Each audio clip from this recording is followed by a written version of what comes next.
No brewery ever really gets off the learning curve, but for breweries just starting up, that curve is never steeper. How do you get better? How do you grow? How do you see into the future?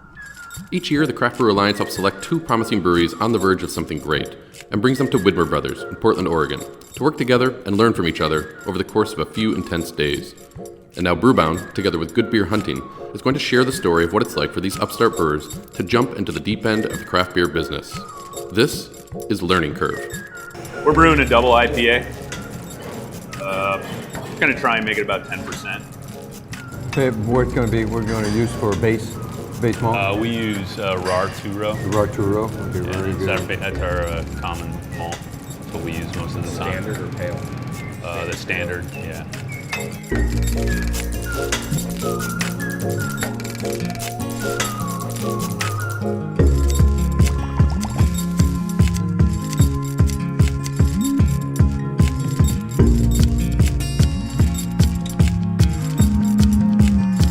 The beer that we elected to do was a big Imperial IPA. We did our first big beer at Braxton just a few weeks ago, a big Imperial Stout. So when we won and we start talking, I said, what would be nice, you know? And they obviously have a great selection of hops to look at. So when we saw the menu, the collection of hops that we could play with, we decided that's a perfect occasion. Let's go for an Imperial IPA. My name is Richard Dubé. I'm the co-founder and brewmaster for Braxton Brewing Company. I think that one of the things that, and I think this is for any small brewer and even large brewers, is understanding how to get better about predicting what future trends are so that we can acquire raw materials that have long lead times.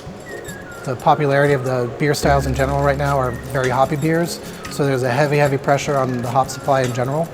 So there's just a lot of people clamoring for a limited amount of resources. Joe Casey, Director of Brewing for Craft Brewer Alliance in Portland, Oregon. The popular hops that everybody wants to get their hands on become a lot more difficult to source. So having connections and partnerships with people like Craft Brewer Alliance really helps because they might be able to help source some of those hops if we ever fall short. Evan Rouse, co-founder and head brewer of Braxton Brewing Company.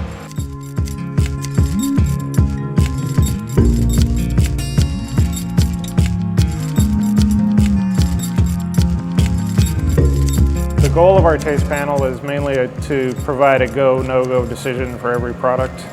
We want to make sure it meets our expectations for flavor and also that it's free of off flavors and defects that would cause us to hold the beer.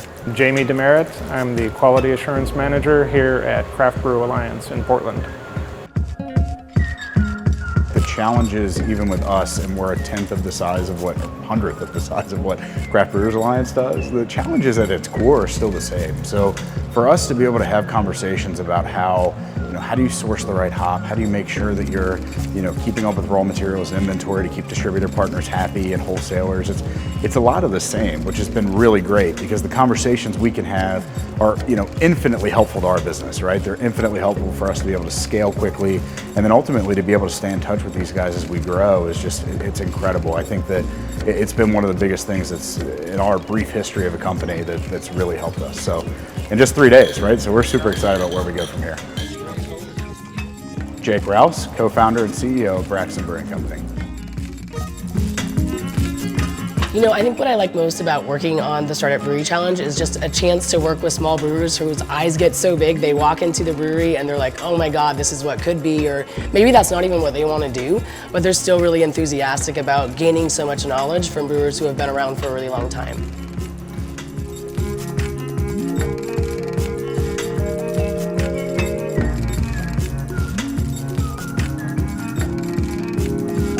Carmen Olson, Senior Manager of Emerging Business for Craft Brew Alliance. The Braxton Brewery folks, and they've been so much fun to work with because they are really engaged and excited about everything that they're doing and that we're doing for them. So they have lots of questions for us. They've been able to spend a lot of time with our QA team, with our marketing teams, with our brewing teams, and we've given them a really exhausting 3 days. So I think that they're probably ready to go home and get to work.